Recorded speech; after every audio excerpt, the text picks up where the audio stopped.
మాది చెన్నిపాడు గ్రామము, సత్యనని. చెన్నిపాడు నుంచి మానపాడుకు పోవడానికి 3 కిలోమీటర్లు మండల కేంద్రం ఉంది. మా ఊరు నుంచి మానపాడు మండలానికి పోవడానికి గర్భిణీ స్త్రీలకు కానీ, ముసలి వాళ్ళకు కానీ, విద్యార్థులకు కానీ అనేక సౌకర్యాలు ఉన్నా కూడా ఈ గుంతలలో పోవడానికి చాలా ఇబ్బందికరంగా ఉంది. రోడ్డు అధ్వాన పరిస్థితిలో ఉంది.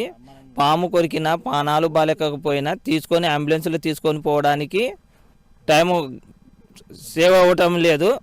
అంబులెన్స్ ఊరికి రావడానికి కూడా అంబులెన్స్కి టైం సేవ్ అవటం లేదు. అంబులెన్స్ నుంచి మండల కేంద్రంలో ప్రాథమిక ఆరోగ్య కేంద్రానికి పోయేపాటికే మనిషి నడమనే అంబులెన్స్లో చనిపోవడం జరుగుతుంది.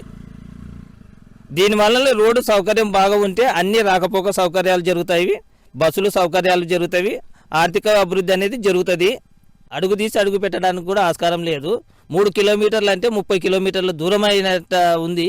మాకు చాలా ఇబ్బందికరంగా ఉంది. దయచేసి ఎన్ని ప్రభుత్వాలు వచ్చినా మారినా మారకపోయినా ఈ రోడ్డు మటుకు పట్టించుకోవడం లేదు. దయచేసి ఈ రోడ్డు యొక్క సౌకర్యాన్ని మీరు బాగు చేయాలని ప్రభుత్వాన్ని కోరుతున్నాం. నా పేరు బి మద్దిలేటి, చెన్నిపాడు గ్రామము. చెన్నిపాడు గ్రామం నుంచి మండల కేంద్రంకు 3 కిలోమీటర్ల రోడ్డు అధ్వాన పరిస్థితిలో ఉంది. ఈ రోడ్డు గుంతలు పోవడము, బ్రిడ్జిల కాడ మొత్తం వానలు వచ్చి మొత్తం దూకపోవడం మీద రాత్రుల పూట కానీ పగులు కానీ బండ్లు ఓవర్టేక్ చేయడానికి కూడా సాధ్యం కాదు. ఓరుకోరు తలి కింద పడి చనిపోవడాలు జరుగుతున్నాయి. మొన్న రీసెంట్గా ఒక 15 రోజుల కింద కూడా రస్తల నడుస్తున్న మంచి గుంతలు ఉన్నందుకు కింద పడి పానమ్మయ్య చనిపోయి, అటువంటి పరిస్థితుల్లో కూడా ఈ అంబులెన్స్ వచ్చి తీసుకొని పోయే వరకు అట్లా లేట్ అయిపోతుంది. ముఖ్యంగా విద్యార్థులకి చాలా అధ్వాన పరిస్థితి ఉంది. టైం చేయడం లేదు. రైతులకు కూడా ఎరువులు తెచ్చుకోవడానికి కానీ రాత్రుల పూట వేరే లేబర్ ఎక్కడన్నా బతికి పనులు చేసుకోవాలంటే కూడా చాలా ఇబ్బందులు ఎదుర్కొంటున్నారు.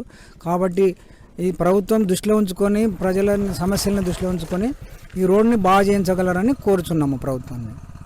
నా పేరు వెంకటేశ్వర్లు, చెన్నిపాడి గ్రామము. ఇట్లా రోడ్డు అధ్వానంగా పరిస్థితిలో ఉంది కాబట్టి మాకు బస్సు సౌకర్యం లేదు. అండ్ మళ్ళా మానపాడికి ముసలోళ్ళని తొలుకొని పోయి ఏదన్నా రెవెన్యూ డిపార్ట్మెంట్ని అడగడానికి కూడా వాళ్ళ దగ్గరికి స్పందించడానికి కూడా మేము సరైన టయానికి వెళ్ళలేకపోతున్నాం. వాళ్ళు ఆఫీసర్లు మొత్తానికి వెళ్ళిపోతున్నారు. ఒక ఇది బస్సు సౌకర్యం లేనందుకే మేము 2 వీలర్ కానీ, ఒక ఎద్దుల బండి కానీ, ఒక ఏదో విధంగా వెళ్ళిపోదామంటే కూడా కాలినడకన పోవాలంటే కూడా వర్షాకాలం వచ్చినప్పుడు ముసలోళ్ళతోటి చాలా ఇబ్బంది పడుతున్నాం. జారి కింద పడుతున్నారు, కాళ్ళు చేతులు ఇరిగిపోతున్నాయి. కాబట్టి ఈ ప్రభుత్వము వెంటనే చర్య తీసుకొని స్పందించి కొత్త రోడ్డు వేయాలని మేము కోరుతున్నాము. చరిత్ర సృష్టించినోడు